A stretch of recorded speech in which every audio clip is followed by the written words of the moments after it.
శారీరకంగా నా తల్లికి నేను పుట్టినరోజు ఆమె గుర్తులేదు. ఏ తారీఖును పుట్టానో, ఏ డేట్లో పుట్టానో ఆమె గుర్తులేదు. అదిగో ఆత్మీయంగా నేను పుట్టినరోజు నాకు గుర్తుండేటట్టు దేవుడు కృపనిచ్చాడు. మీకేమన్నా కనపడుతుందా స్క్రీన్ మీద?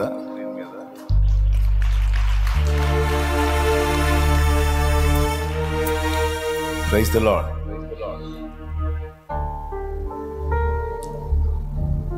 అది క్లియర్గా కనపడుతుందా? ఏదో ఒక మహానుభావుడు ఫోటో కొట్టి భద్రం చేశాడు.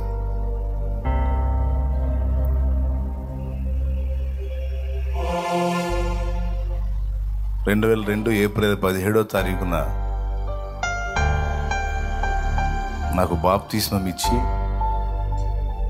నిత్య జీవానికి వారసత్వంలోనికి నన్ను చేర్చి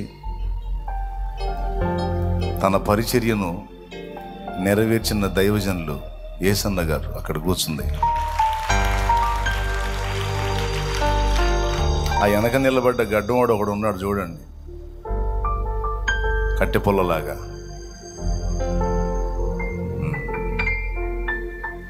దేవునికి మహిమ కలుగును. ఆ మహానుభావుడు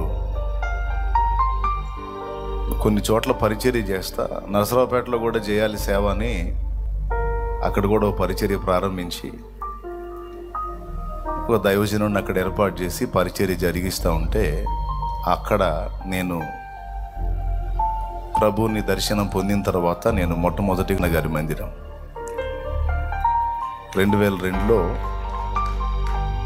నేను మార్చి నెల చివరిలో ప్రభువుని గుర్తుపట్టాను, తెలుసుకున్నాను.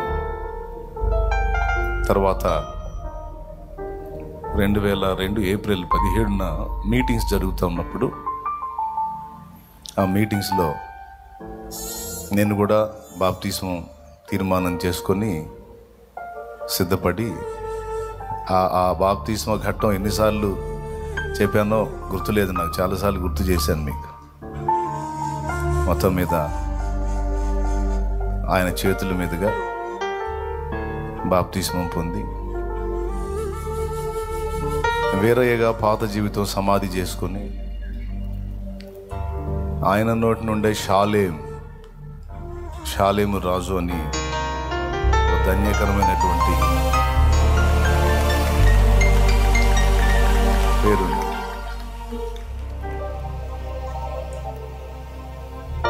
పొందుకొని ఈరోజు ప్రభులో ఆనందంగా సాగుతున్నా.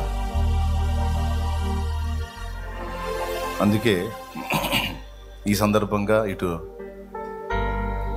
నాకు బాప్తిసం ఇచ్చిన మహానుభావుని గుర్తు చేసుకుంటూ, నా ప్రభువుని తలంచుకుంటూ, నా తండ్రిని తలంచుకుంటూ, నేను ఆత్మీయంగా జన్మించిన ఆ రోజుని బట్టి నేను ఆనందపడుతూ ఈ పాట పాడుకుంటాను. మీకు కూడా పాడాలనిపిస్తే పాడుకోండి మీరు కూడా.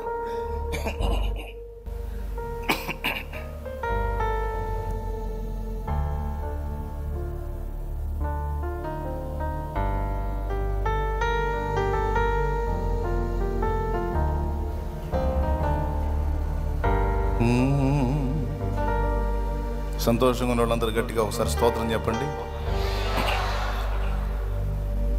నేనెందుకని నీ సొత్తుగా మారితిని,